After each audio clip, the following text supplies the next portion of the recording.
ఇప్పుడు ఒక మగవాడు ఎలా రియాక్ట్ అవుతాడని నువ్వు చచ్చిపో అని అంటాడా? బ్లాక్ కన్సర్న్ చూపిస్తారు కదా. అవును. సో ఇదంతా ఫ్యామిలీ హనీ ట్రాప్ అని ఇప్పుడు వస్తుంది కదా. వీళ్ళు బాగా ఉన్న వాళ్ళని చూసుకొని వాళ్ళతో అనుభవించాల్సిందంతా అనుభవించి క్యాష్ పరంగా అయినా కానివ్వండి, గోల్డ్ పరంగా అయినా కానివ్వండి, నా దగ్గర అవి కూడా ప్రూఫ్స్ ఉన్నాయి. ఏవైతే గోల్డ్ క్యాష్ ఇవన్నీ నా దగ్గర ఉన్నాయి, ప్రూఫ్స్ ఉన్నాయి. అంటే ఆమె మాస్టర్ ఆమెకి గోల్డ్ ఏమి ఇచ్చారు, ఇచ్చారు అడగడా, నాకు ఈ గిఫ్ట్ కొనిస్తావా, నాకు అది కొనిపిస్తావా, నాకు ఇది కొనిపిస్తావా అంటే ఎందుకని అడిగేది ఈ గిఫ్ట్లు కొనిచ్చామని? సరదా అండి. ఎందుకు అంటే ఇంక నేనేం చెప్పాలి, నాకు మా ఇంట్లో ఫ్యామిలీ ప్రాబ్లమ్స్ ఉన్నాయి మాస్టర్ ఇప్పించండి అని అంటే ఏం చెప్తారు మీరు? ఇప్పుడు నాకు వాళ్ళ మదర్ ఏంటంటే నువ్వు ఏమైనా చెయ్యి, మనం ఇక్కడికి వచ్చింది దేనికి?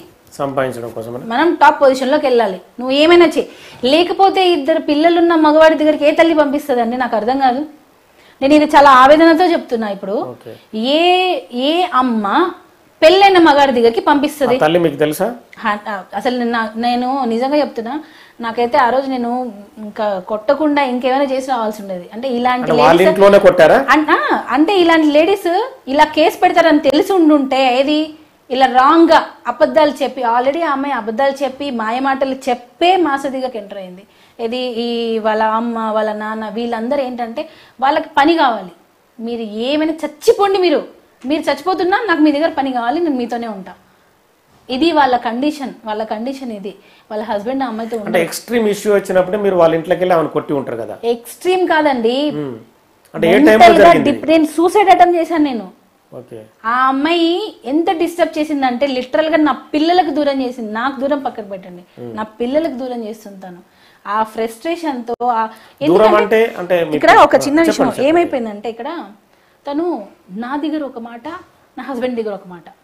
నేనేమనుకుంటాను, నా దగ్గర వదినా వదినా అని పిలిచినప్పుడు నేనేమనుకుంటాను, అసలు తనని అనుమానిస్తానా నేను?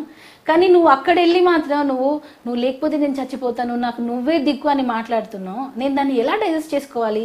ఈ డబల్ గేమ్ నాకు తెలిసినప్పుడే నేను వాళ్ళ ఇంటికి వెళ్ళి అడిగా. అది కూడా పీక్ స్టేజ్ లో.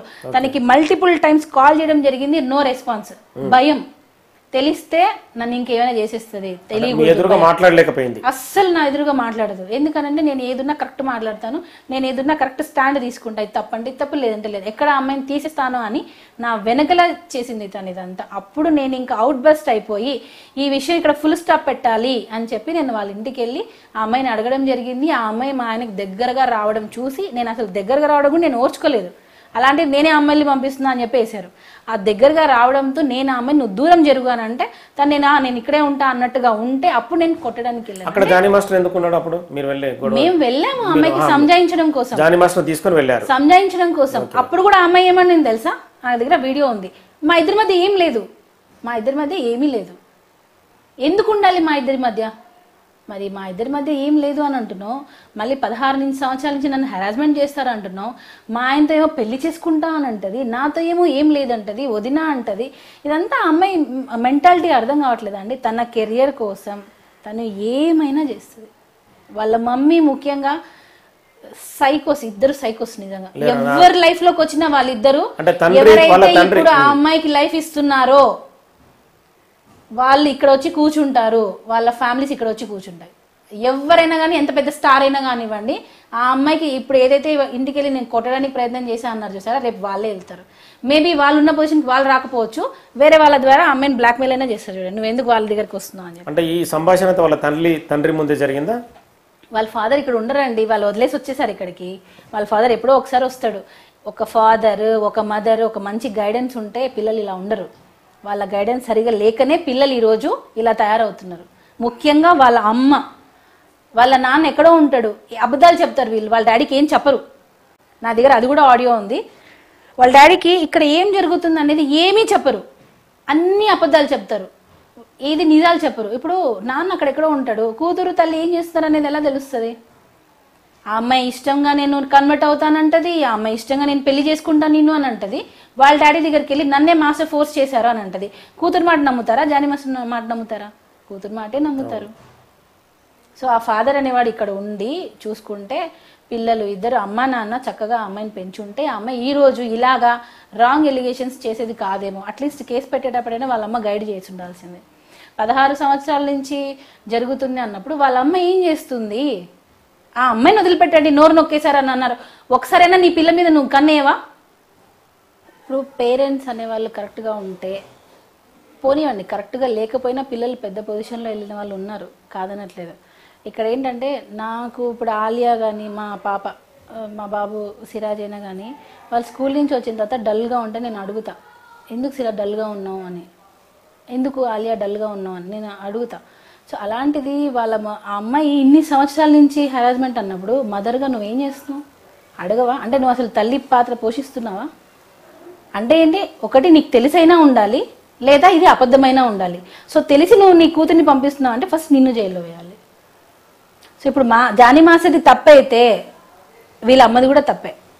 ఎందుకనంటే తెలిసి కూడా నువ్వు ఎందుకు కాముకున్నావు అంటే నీ కూతుర్ని నీ ఇష్టం వచ్చినట్టు పంపిస్తావా? ఇప్పుడు మదర్కి చెప్పుకోలేకపోయింది అని అంటే ఆ చెప్పుకోలేని ఫ్రీడమ్ నువ్వు ఎందుకు ఇవ్వలేదు కూతురికి? అంటే డాన్స్ నేర్చుకుంటున్నాను అనుకోవచ్చు అట్లా కూడా. ఎక్కడ డాన్స్ నేర్చుకుంటుంది? అమ్మాయి పుట్టినప్పటి నుంచి డాన్స్ నేర్చుకుంటూనే ఉంది. ఓకే, మరి ఎక్కడ డాన్స్ నేర్చుకోవడానికి దీనికి ఏం సంబంధం? జానీ మాస్టర్ దగ్గరకు వచ్చాడు, డాన్స్ నేర్చుకోలేదు. అవకాశాల కోసం, సరే అదే నిజం అనుకుందాం, అవకాశాల కోసం నిన్ను నువ్వు వదులుకుంటావా?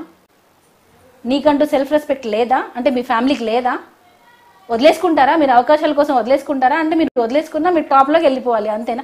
అలాంటప్పుడు ఈ రాంగ్ ఎలిగేషన్స్ ఎందుకు? మరి ఇష్టంగా వచ్చి నన్ను ఒప్పుకోండి, మరి ఎందుకు ఇవన్నీ? మరి ఒకటి నీ ఇష్టంగా అయినా వచ్చి ఉండాలి, లేదా ఇవి రాంగ్ ఎలిగేషన్స్ అయినా అయి ఉండాలి. బలవంతంగా చేశాడారంటే ఏం చేస్తున్నారు మీరు ఇన్ని రోజులు చెప్పకుండా? కూతురికి చిన్న పిల్ల కాదండి ఆ అమ్మాయి, అమ్మాయి ఏం చిన్నపిల్ల కాదు. ఇది నన్ను ఇలా బలాత్కారం చేశారు, మల్టిపుల్ టైమ్స్ హోటల్లో రూమ్స్ బుక్ చేశారని అంటే ఇప్పుడు అవుట్డోర్ షూటింగ్స్కి వెళ్తారు, మరి స్టేయింగ్కి ఇక్కడ రోడ్ మీద పడుకోబెడతారా ఆర్టిస్టులని? ఇప్పుడు అసిస్టెంట్ కొరియోగ్రాఫర్స్, డాన్సర్స్ వీళ్ళందరూ వస్తారు, వాళ్ళకి రోడ్ల మీద ఇస్తారా బెడ్షీట్లు ఇచ్చి పడుకోండి అని? రూమ్సే కదా బుక్ చేస్తారు. అప్పుడు రూమ్స్ బుక్ చేసినందుకు దానికే రూమ్ బుక్ చేశాడని చెప్తే ఏం చెప్పాలి? ఇంకా అలానే జరుగుతున్నాయి. ఇలా రూమ్ బుక్ చేశాడు అని అంటే దీని గురించి అని చెప్పేస్తున్నారు. దేనికి బుక్ చేశారు? వాళ్ళకి షెల్టర్ కావాలిగా, సాంగ్ జరిగినప్పుడు వాళ్ళకి షెల్టర్ ఇవ్వాలిగా. ఏదో ఒక హోటల్లో రూమ్స్ బుక్ చేస్తారు. మరి ఇక్కడ జానీ మాస్టర్ చేసే తప్పు ఏంటంటే తనతో పాటు ఈక్వల్గా ట్రీట్ చేయడం తప్పు. మనము కింద వాళ్ళని కింద వాళ్ళలాగానే చూడాలి, మనతో పాటు మెయింటైన్ చేయకూడదు. మనతో పాటు చేసామని అంటే వాళ్ళిద్దరికి ఏదో ఉంది, ఉన్నారు, వాళ్ళిద్దరు కలిసి ఎంజాయ్ చేశారు, ఇంతే. అదే అసిస్టెంట్స్ కంటూ వాళ్ళని